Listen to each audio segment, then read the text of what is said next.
पिछली कक्षा में हम लोगों ने बात किया था मेज का, यानी कि हम लोग मेज की बात कर रहे थे और यहाँ पर हम लोगों ने देखा था कि मेज जो है वो फूड और फूडर दोनों के तौर पर प्रयोग होता है, यानी कि भोजन और पशु भोजन, भोजन और चारा दोनों के तौर पर प्रयोग होता है। फूडर को हिंदी में चारा कहते हैं, पशु भोजन कहते हैं, फूड को हम लोग भोजन कहते हैं। तो मेज जो है ये दोनों तौर पे प्रयोग होता है। और मैं अब इस अध्याय को यहीं से आगे बढ़ाऊंगा और बात करूंगा कॉटन का। यह अध्याय जो है यह एग्रीकल्चर के नाम से है, जो कि आप लोगों को आपकी कक्षा 8 में सामाजिक विज्ञान में आने वाले भूगोल के तहत पढ़ना है। और इस अध्याय में हम लोगों ने अलग अलग कक्षाओं के माध्यम से बहुत सारी चीजें देखी है और आगे की कक्षा में और भी बहुत सारी चीजें देखेंगे, जो भी आप लोगों को PSBI के पाठ्यक्रम और पारस प्रकाशन के पुस्तक के अनुसार पढ़ने हैं। अब हम लोग आगे बढ़ते हैं, इस कक्षा को आगे बढ़ाते हैं, अध्याय को आगे बढ़ाते हैं। पृष्ठ संख्या 36 पर हैं, जो आप लोगों को सामने दिख रहा है स्मार्ट बोर्ड पर। पारस प्रकाशन के पुस्तक का डिजिटल फॉर्मेट है, यह आप अपने पुस्तक में भी देख सकते हैं। अगर पुस्तक है तो ठीक है, नहीं है तो पुस्तक ले लें। अब बात करते हैं कॉटन का। Cotton is non food crop. Cotton जो है ये फूड क्रॉप नहीं है, यानी कि ये भोजन वाला फसल नहीं है। It is use to make the cotton cloth. यह कपड़े, वस्त्र वगैरह के लिए अपना योगदान देता है। Cotton need high temperature, light rainfall, 210 Frost free days and bright sunshine. Cotton के लिए क्या क्या चीजें चाहिए होती है, कॉटन के पैदावार के लिए क्या क्या चीजें चाहिए होती है, तो लिखा हुआ है 210 फ्रॉस्ट फ्री डेज, यानी कि यहाँ पर 210 और 210 से ज्यादा दिन चाहिए होते हैं एक कॉटन के पैदावार के लिए। इसके अलावा क्या क्या चीजें हैं, तो कॉटन नीड हाई टेम्परेचर, इसके लिए हाई टेम्परेचर, उच्च तापमान, लाइट रेनफॉल यानी कि ठीक ठाक या हल्की बारिश की बात हो जाए, और ब्राइट सनशाइन की बात हो। ये सारी चीजें जो है, सूर्य की किरण, ये सारा कुछ, सूर्य का रोशनी, ये सारा चीज जो है वो अच्छा हो, तेज हो, खिला हो, ये सारा जो है एक फेवरेबल कंडीशन है कॉटन के पैदावार के लिए, यानी कि कॉटन के फार्मिंग के लिए। Black soil is very good for the cultivation of cotton. Cotton के लिए ब्लैक सॉइल जो है वो बहुत ज्यादा फेवरेबल होता है कल्टीवेशन के लिए, कॉटन के कल्टीवेशन के लिए। चाइना, हिंदी में चीन, USA, United states of America या फिर सिंपली सीधा सीधा अमेरिका, इंडिया, पाकिस्तान, ब्राजील और इजिप्ट जो है ये लीडिंग प्रोड्यूसर ऑफ कॉटन है। यानी कि अगर वैश्विक तौर पर देखा जाए तो ये देश जो है ये कॉटन के उत्पादक देशों में अग्रणी देश के तौर पर आते हैं। ये है मेज कल्टीवेशन, ये है कॉटन कल्टीवेशन, ये है जूट कल्टीवेशन। तीनों तीन चित्र में दिखाया गया है, यह आप सामने देख रहे हैं, अपने पुस्तक में भी देख सकते हैं। अब बात करते हैं जूट की। Jute is another non food crop. ये भी जो है यह फूड क्रॉप नहीं है, भोजन वाला फसल नहीं है। It is also known as golden fibre. इसको हम लोग सुनहरा फाइबर, गोल्डन फाइबर भी कहते हैं जूट को। It need heavy rainfall and hot climate. इसके पैदावार के लिए ज्यादा बारिश और गर्म तापमान चाहिए होता है। इंडिया और बांग्लादेश जो है वो जूट का लीडिंग प्रोड्यूसर है, यानी कि वैश्विक स्तर पर देखा जाए तो भारत और बांग्लादेश में जूट का पैदावार जो है वो सबसे ज्यादा होता है। अब बात करते हैं कॉफी का। कॉफी के बारे में क्या है, तो कॉफी की बात करेंगे तो लिखा हुआ है कि coffee is a beverage crop. Coffee जो है एक पेय पदार्थ है, बेवरेज को हिंदी में पेय कहते हैं। तो coffee is a beverage crop. Coffee जो है वो एक पेय पदार्थ है, यानी कि पीने वाला पदार्थ है। अब इसके बारे में क्या लिखा हुआ है, it needs warm and wet climate and well drained loamy soil. अब इसके पैदावार के लिए क्या चाहिए, तो वार्म और वेट क्लाइमेट, यानी कि गर्म और जो वेट यानी कि भीगा, यानी कि गर्म और भींगा टाइप का मौसम चाहिए इसके पैदावार के लिए, और एक सूखा सूखा सा जो मिट्टी है वो चाहिए होता है कॉफी के प्रोडक्शन के लिए, फेवरेबल प्रोडक्शन के लिए। In India coffee is cultivated in south India in hilly areas. Bharat में अगर कॉफी के कल्टीवेशन की बात की जाए तो भारत के दक्षिण भारत के हिली एरिया में, पहाड़ी क्षेत्र में इसका पैदावार होता है। यानी कि कॉफी का पैदावार भारत के दक्षिण हिस्से के यानी कि दक्षिण भारत के हिली एरिया में होता है। हिली एरिया का मतलब ये नहीं हो गया कि पूरे भारत के हिली एरिया यानी कि जम्मू कश्मीर, हिमाचल प्रदेश, अरुणाचल प्रदेश, उत्तराखंड, इन सारे जगहों पर नहीं होता है, दक्षिण भारत के हिली एरियाज में होता है। Brazil is the largest producer of coffee in the world followed by India and Colombia. अगर वैश्विक स्तर पर देखा जाए तो सबसे ज्यादा पैदावार कॉफी का जो है वो ब्राजील देश में होता है, उसके बाद दूसरे नंबर पे भारत का नाम आता है और तीसरे नंबर पर कोलंबिया का नाम आता है देश के तौर पर कॉफी के पैदावार वाले में। Another beverage crop is T. एक और जो बेवरेज क्रॉप है वो टी है, चाय है। और कहा जाता है, माना जाता है कि पानी के बाद दुनिया में सबसे ज्यादा पिया जाने वाला जो पेय पदार्थ है वो टी है, चाय है। T need cool climate and high rainfall through out the year. चाय के पैदावार के लिए क्या चाहिए तो ठंड मौसम चाहिए और बारिश हमेशा चाहिए। T is cultivated in north east part of India and south India also. T जो है वो भारत के पूर्वोत्तर राज्यों में होता है और दक्षिण भारत में भी होता है। दार्जिलिंग, असम जो है भारत के परिप्रेक्ष्य में चाय के लिए फेमस है, चाय के कल्टीवेशन के लिए। दार्जिलिंग की चाय, असम की चाय। Other coffee producing country are Bharat के अलावा, कोलंबिया के अलावा, ब्राजील के अलावा, यानी कि ब्राजील 1 नंबर पर, भारत 2 नंबर पर, कोलंबिया 3 नंबर पर पैदावार कॉफी के लिए। इसके अलावा जो देश है जो कॉफी के प्रोडक्शन में अग्रणी है वो चाइना, हिंदी में चीन, केनिया और श्रीलंका, ये 3 देश आते हैं। चाइना एशिया महादेश में है, केनिया अफ्रीका महादेश में है और श्रीलंका जो है वो एशिया महादेश में है।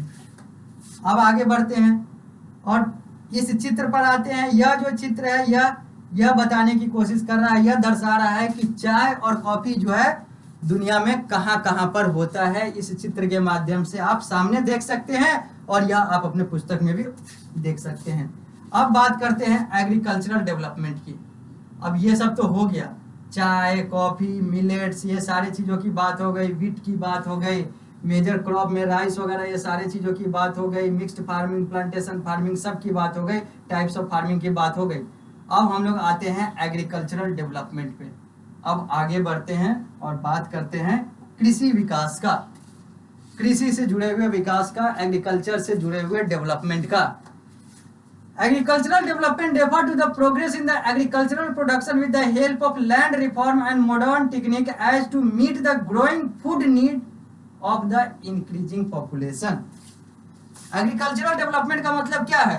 तो agricultural development कहने का मतलब यह है, जो अंडरलाइन कर दिए, agricultural development का मतलब यह है the progress in the agricultural production। जो agricultural production है, जो कृषि उत्पाद है, उसमें आगे बढ़ना, यानी कि कृषि उत्पाद को बढ़ाना, कृषि उत्पादकता को बढ़ाना, चाहे वो अलग अलग तकनीक के माध्यम से हो या फिर जमीन से जुड़े हुए अलग अलग रिफॉर्म से, संशोधन से हो। यानी कि कैसे भी जब हम एग्रीकल्चर और एग्रीकल्चर से जुड़े हुए चीज़ों के विकास की बात करते हैं, उत्थान की बात करते हैं, ज़्यादा पैदावार की बात करते हैं, अलग अलग टेक्निक का यूज करके, अलग अलग तकनीक का यूज करके, अलग अलग लैंड कानून, जमीन कानून का यूज करके, प्रयोग करके, ताकि हम अपने जनसंख्या यानी कि हम अपने लोगों को उनके फूड नीड की पूर्ति कर सके या नॉन फूड नीड की पूर्ति कर सके, तो इसी को एग्रीकल्चरल डेवलपमेंट कहते हैं। एक लाइन में एग्रीकल्चरल डेवलपमेंट का मतलब है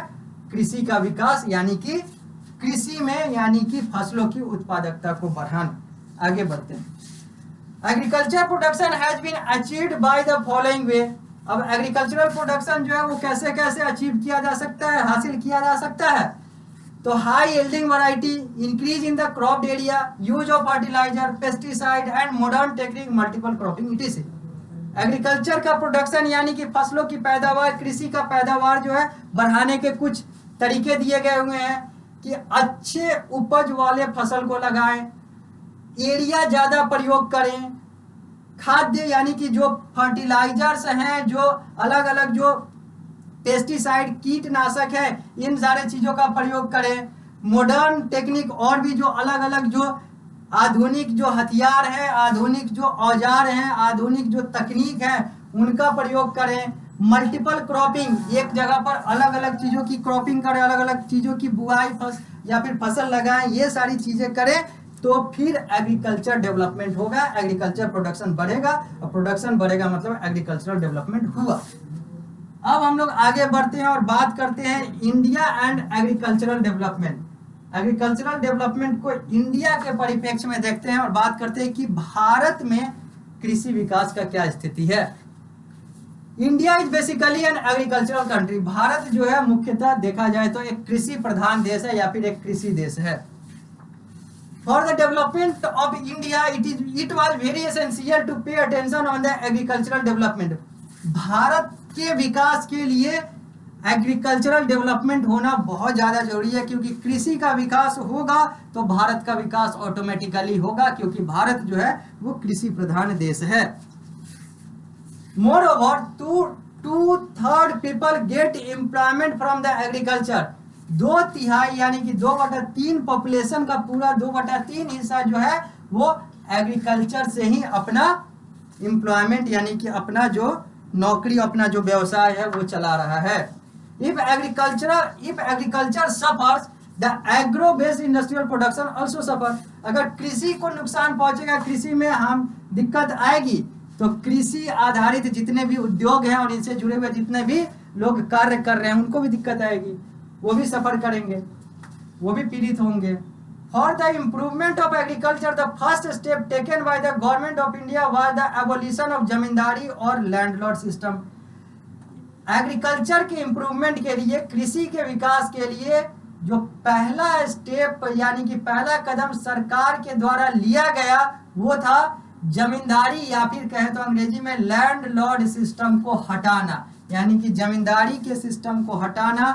ये एक ऐतिहासिक कदम माना जाता है भारतीय इतिहास में। एग्रीकल्चरल डेवलपमेंट के रेस्पेक्ट में जमींदारी और लैंडलॉर्ड सिस्टम को हटाने का ये जो राजनीतिक कदम उठाया गया था। Small fields and scattered field were consolidated into one bigger unit as small land holding are uneconomical.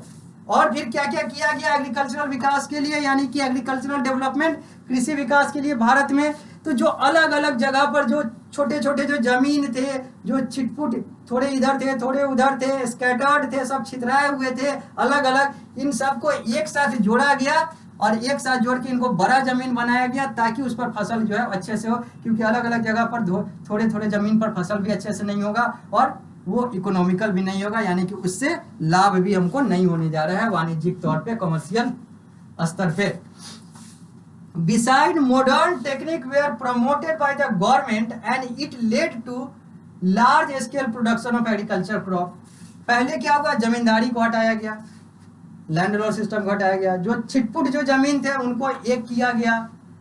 अगला, नए नए जो तकनीक, नए नए जो एग्रीकल्चरल टेक्निक है उसको लाया गया भारतीय सरकार के द्वारा, इंडियन गवर्नमेंट के द्वारा समय समय पर। इसको हम लोग ग्रीन रिवॉल्यूशन के तौर पर जानते हैं। यह जो है यह ग्रीन रिवॉल्यूशन कहा जाता है इसको, जो एग्रीकल्चर में जो रिवॉल्यूशन आया इसको हम लोग ग्रीन रिवॉल्यूशन कहते हैं, क्योंकि एग्रीकल्चर जो है वो धरती पर होता है, घास और इन सारे चीज़ों पे होता है, धरती घास ये सारी चीज़ें हरी होती है, तो इसलिए इसको ग्रीन रिवॉल्यूशन यानी कि हरित क्रांति कहते हैं। तो वही दूध जो है वो उजला सफेद होता है, इसलिए दूध से जुड़े हुए रिवॉल्यूशन को उसको व्हाइट रिवॉल्यूशन कहते हैं।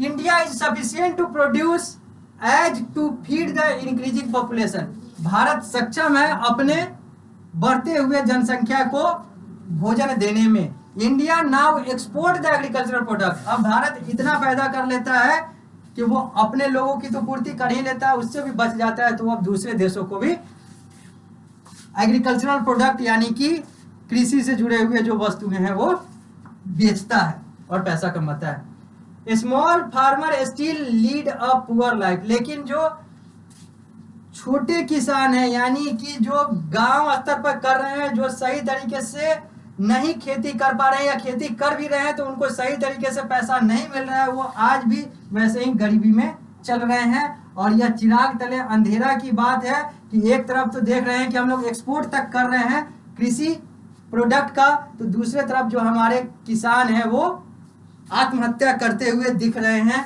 अलग अलग राज्यों में। तो ये सारी चीजें जो है ये उसी देश में हो रहा है जो देश एग्रीकल्चरल प्रोडक्ट को एक्सपोर्ट कर रहा है एक तरफ, तो दूसरी तरफ किसान जो है वो आत्महत्या भी कर रहे हैं। तो आखिर कमियां तो है। अब हम लोग पृष्ठ संख्या 36 से 37 पर आते हैं। As compare to the developing country, agriculture in the developed country is completely mechanised commercial. क्योंकि भारत एक डेवलपिंग कंट्री है यानी कि विकासशील देश है, और विकासशील देश की तुलना में अगर विकसित देश यानी कि डेवलप्ड नेशन की बात करें, कंट्री की बात करें, तो वहां पर सारा कुछ मशीन से ही होता है। वहां पर लोग उस तरीके से खेती नहीं करते हैं, मशीन आधारित खेती होती है और सारा वैश्विक सारा कॉमर्शियल स्तर पर होता है, वाणिज्यिक स्तर पर होता है, प्रॉफिट कमाने के लिए होता है। Scientific lab, computer, satellite information are available to the farmer in the developed country. Developed country में जो विकसित देश है वहां पर जो किसान होते हैं वहां को उन किसानों को बहुत सारा एडवांस सुविधा दिया जाता है, चाहे वो लैब की बात हो, वैज्ञानिक प्रयोगशाला की बात हो, कंप्यूटर की बात हो, सैटेलाइट वाले सूचना की बात हो, ये सारे जो है किसानों को दिया जाता है। ऑटोमेटेड ग्रेन स्टोरेज की भी फैसिलिटी है। हॉर्टिकल्चर की बात करते हैं। हॉर्टिकल्चर क्या होता है? तो cultivation of fruit and vegetable, फल फूल की यानी कि फ्रूट यानी कि फल और वेजिटेबल यानी कि सब्जी, इनकी जो कल्टीवेशन होती है इसको हम लोग हॉर्टिकल्चर कहते हैं। जबकि सेरीकल्चर कहलाता है rearing of silkworm to produce silk. जब सिल्क वॉर्म से हम लोग सिल्क का जो प्रोडक्शन करते हैं इस प्रोसेस को सेरीकल्चर कहते हैं। सेरीकल्चर यानी कि सिल्क का प्रोडक्शन, सिल्क वॉर्म से हॉर्टिकल्चर यानी कि फ्रूट्स और वेजिटेबल का कल्टीवेशन प्रोडक्शन। अब हम लोग आते हैं इंटरेस्टिंग फैक्ट पे और बात करते हैं रोचक तथ्य की। Cooperative farming is farming practice where farmer pool their resources and manage the farm with the help of loan from cooperative bank। Cooperative farming का मतलब होता है एक ऐसा फार्मिंग, एक ऐसा कृषि, एक ऐसा खेती वाला प्रक्रिया जहां पर जो किसान होते हैं वो रिसोर्सेज यानी कि अलग अलग संसाधन इन सारे चीजों का प्रयोग करते हैं कोऑपरेटिव बैंक से, सहकारिता बैंक से ऋण लेकर। जब ये सारी चीजें खेती की जाती है किसानों के द्वारा तो उसको कोऑपरेटिव फार्मिंग कहते हैं। अब हम लोग आते हैं क्विक रिकॉल पर। इस अध्याय को हम लोग करते हैं इन 5 बिंदुओं में पूरा एक साथ समराइज और उसके बाद आगे बढ़ेंगे एक्सरसाइज पर। तो बात की जाए क्विक रिकॉल की तो पहला पॉइंट है agriculture is a primary activity. Agriculture जो है एक मुख्य कार्य है। एग्रीकल्चर जो है एक प्राइमरी एक्टिविटी है, तो एग्रीकल्चर जो है एक मुख्य कार्य है। अगला, agriculture need natural and human input. Agriculture को नेचुरल इनपुट और ह्यूमन इनपुट दोनों चाहिए होता है। प्राकृतिक जो इनपुट है वो भी चाहिए होता है, तो इंसान द्वारा जो आर्टिफिशियल इनपुट है और इंसान वाला जो इनपुट है वो भी चाहिए होता है। सबकी जरूरत होती है पैदावार के लिए। Rice and wheat are major crop. जो चावल और जो गेहूं है ये मुख्य क्रॉप, मुख्य फसल में आते हैं। सबसे बड़ा राइस, उसके बाद wheat. Cotton and jute are fibre crop. ये दोनों जो हैं ये फाइबर क्रॉप हैं। The government has taken several step for the development of agriculture. सरकार चाहे वो भारत की हो चाहे वो अलग अलग देशों की हो, एग्रीकल्चरल विकास के लिए, कृषि विकास के लिए बहुत सारे कदम उठाए जाते हैं, उठाया गया है अलग अलग सरकारों के द्वारा। अध्याय होता है समाप्त। अब बात आती है एक्सरसाइज की यानी कि क्वेश्चन आंसर की, जो कि आप लोगों को करना है। और यहाँ पर वही सारे प्रश्न दिए गए हुए हैं जो कि मैंने आपको इस अध्याय में पढ़ाया है, जो इस अध्याय में आप लोगों को public school board of India PSBI के पाठ्यक्रम और पारस प्रकाशन पुस्तक के अनुसार पढ़ना है। यहाँ पर पहले दिया हुआ है 5 प्रश्न, जिसके हर प्रश्न के 4-4 विकल्प है। आपको हर प्रश्न को अलग अलग पढ़ना है और 4-4 विकल्प में से जो सही लगता है आपको टिक करना है। अगला है फिल इन दी ब्लैंक्स। यहाँ पर रिक्त स्थान की पूर्ति करनी है। 6 प्रश्न दिया हुआ है और इन 6 प्रश्नों में आपको अलग अलग जगह पर जगह खाली रिक्त दिया हुआ है। आपको यहाँ पर इस वाक्य को पढ़ना है और जो रिक्त स्थान है उसकी पूर्ति करना है, भरना है। पृष्ठ संख्या 38 पर हम लोग आ चुके हैं। तो अब अगला जो है वो 6 प्रश्न वाला ट्रू फॉल्स आता है। यहाँ पर हम लोग को बात करनी है सही और गलत की, यानी कि हम लोग को यहाँ पर 6 जो वाक्य हैं इसको अलग अलग से पढ़ने हैं, आप लोगों को पढ़ने हैं और देखने हैं कि ये सही है या गलत है। हर वाक्य को अलग अलग पढ़ना है, हर वाक्य को पढ़ के बताना है कि वो वाक्य जो है वो सही है या गलत है। अगर सही है तो ट्रू, गलत है तो फॉल्स। उसके बाद very short answer type question में 4 प्रश्न दिए गए हुए हैं। इन 4 प्रश्नों के उत्तर एक एक वाक्य में देना है, जबकि शॉर्ट आंसर टाइप क्वेश्चन के 5 प्रश्न के उत्तर 2 से 3 वाक्य में देना है और लॉन्ग आंसर टाइप क्वेश्चन के 6 प्रश्न के उत्तर एक एक अनुच्छेद यानी कि 5 से 6 वाक्य में देना है। इसके बाद आता है क्रिएटिव एक्टिविटी। यहाँ पर आपको 3 प्रश्न दिए गए हुए हैं, प्रैक्टिकल एक्टिविटी या फिर रचनात्मक कार्य कह लें, जो पृष्ठ संख्या 38 पर है। इसको आप लोग को करना है और अगर कहीं पर भी कोई भी एक्सरसाइज या क्रिएटिव एक्टिविटी में समस्या आता है तो आप मुझसे पूछ सकते हैं। इसी के साथ यह अध्याय जो है वो समाप्त होता है। जब हम लोग अगली कक्षा में मिलेंगे तो किसी नए अध्याय के साथ अपनी कक्षा की शुरुआत करेंगे।